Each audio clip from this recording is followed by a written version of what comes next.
سندھ میں ایک وڈیرا تھا بے انتہا کنجوس. گاؤں میں کسی آدمی کی بیوی کا انتقال ہو گیا. اب اس نے کہا کہ بیوی کے لیے تیسرا کروانا ہے اور ظاہر ہے پورے گاؤں کو دعوت دینی ہے اور سارا گاؤں آئے اور کھانا کھائے تو دیگیں اتریں. کم از کم ایک بچھڑا تو چاہیے بھینس کا, یا ایک بھینس ہو جس کو ذبح کروں. گاؤں میں 200 300 400 لوگ ہیں تاکہ سب کھا لیں.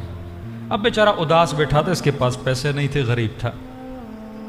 کروں تو کیا کروں, تیسرا آنے والا ہے, پیسے اس کے پاس نہیں تھے. ایک میراثی گزرا.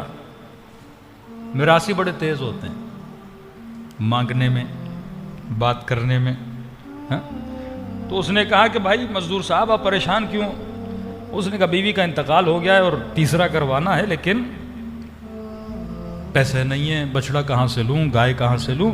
اس نے کہا گھبراتے کیوں, یہ وڈیرا جس کے پاس ہزاروں ایکڑ زمین ہے, اس زمین پہ اتنے بچڑے اتنی بکریاں کھڑی ہیں, جا کے بول دے ایک بچڑا تجھے دے دے. تو اس نے کہا وہ اتنا کنجوس, وہ اپنا بال بھی کسی کو نہ دے اور تو بچڑے کی بات کر رہا ہے, کہ سارے گاؤں کو پتا ہے. اس نے کہا مسئلہ یہ تجھے مانگنا نہیں آتا, میں میراثی ہوں تجھے بتاتا ہوں مانگا کیسے جاتا ہے. مانگنے کے لیے بندے کے پاس کیا ہونا چاہیے؟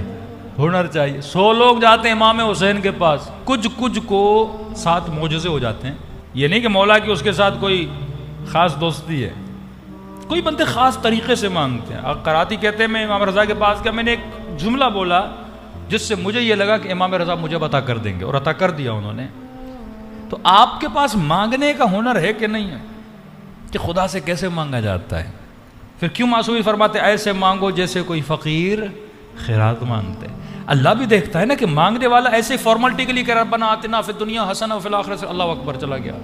اب فارملٹی کی دعا یاد کی ہوئی ہے, اب یہ نہیں پتا دنیا کیا ہے, حسنات کیا ہیں. اللہ سے جو مانگ رہا ہوں وہ جذبہ بھی اندر ہے کہ نہیں, عمل بھی اندر ہے کہ نہیں, محنت بھی ہے کہ نہیں, بس مانگے جا رہے ہیں. اکثر لوگ اللہم کل ولی کل حجت حسن پڑھتے ہیں, پتہ ہی نہیں ہم کیا پڑھ رہے ہیں, بس زبان چل رہی ہوتی ہے, دماغ کو پتہ نہیں ہوتا میں جو لفظ ادا کر رہا ہوں اس لفظ کا مفہوم کیا ہے. تو میراثی نے کہا چلو میں تجھے بتاتا ہوں کیسے مانگا جاتا ہے. لے گیا اس کو. اب وڈیرا اپنی زمینوں پہ کھڑا تھا. وڈیروں کے پتہ ہے مچھیں بڑی بڑی ہوتی ہیں, اور زمینوں پہ کھڑا تھا, دھوتی پہنی ہوئی تھی اور دیکھ رہا تھا اپنی زمینوں کو.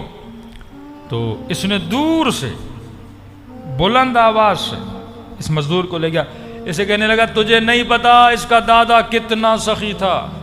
اب جب آپ کی کہیں تعریف ہو نا, آپ کے کان متوجہ ہو جاتے ہیں. برائی اور تعریف کہیں بھی ہو نا, آپ بزی بھی ہوتے ہیں نا آفس میں, کان آپ کے پیچھے لگے رہتے ہیں. تعریف ہو رہی ہے, خواتین کے اس میں کان بڑے تیز ہوتے ہیں. کہیں پہ کسی کی برائی ہو رہی ہو فوراً اچھا کیا ہوا, دور سے پوچھتی ہے کیا ہوا. تو غیبت سننے کی جو ہمیں عادت ہے, یہ فطرت انسان ہے. تعریف ہو اچھا یا برائی فوراً اس کے کان کھڑے ہو جاتے ہیں. اس نے کہا تجھے نہیں پتا اس کا دادا کتنا سخی تھا. اب وڈیرا سن رہے ہیں, کہا اچھا کہاں, فلاں گاؤں میں ایک مسئلہ ہوا تھا, اس نے اتنے غریبوں کو گھر بنا کے دیے تھے. پھر کہنے لگا دادا تو اپنی جگہ, لیکن اس کا جو والد تھا, بابا تھا, وہ تو اپنے باپ سے بھی زیادہ سخی تھا. اچھا میرے باپ کی بھی تعریف کر رہا ہے. کہ وہ کیا ہوا تھا؟ کہ بس ہمارے یہاں مسئلہ ہوا تھا, پیسوں کی ضرورت تھی, زمین پھنس گئی تھی, اس کے والد نے اتنی فلاں کی مدد کی. اب سارا جھوٹ ہی بول رہا تھا. اسے بھی پتا تھا میرا دادا کنجوس تھا, میرا باپ بھی کنجوس ہے. اور اس نے کہا بھائی یہ جو وڈیرا ہے نا, اس نے دادا اور بابا سے بھی زیادہ سخاوت ہے. تجھے نہیں پتا یہ کتنا سخی ہے. جب بھی کوئی اس کے پاس جاتا ہے مجال ہے یا کسی کو واپس کر دے.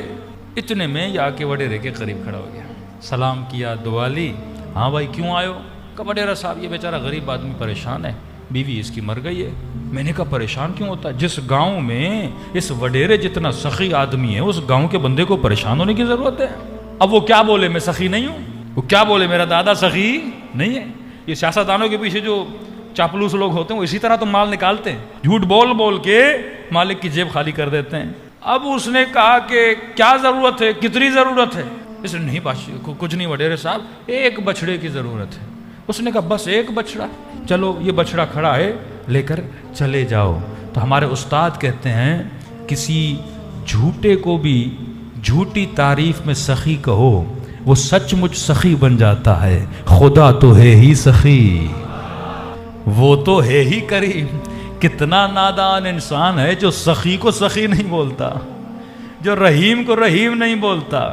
تو یہ نیچر انسان ہے. تبھی فرمایا ایسے مانگو جیسے کوئی فقیر مانگتا ہے. یہ دعائیں مذاق نہیں ہیں کہ بندہ اگر بارش کی دعا کرے تو خدا بادل برساتا ہے. یہ مذاق نہیں ہے کہ اگر بندہ 70 مرتبہ کسی مردے پر بھی سورہ حمد پڑھے مردہ زندہ ہو جاتا ہے. پھر فرامین معصوم کا کیا ہوگا؟ تو یہ فرامی اس لیے ہے تاکہ انسان سمجھے جو میں مانگ رہا ہوں وہ کیوں مانگ رہا ہوں. صلوات پڑھے محمد و آل محمد.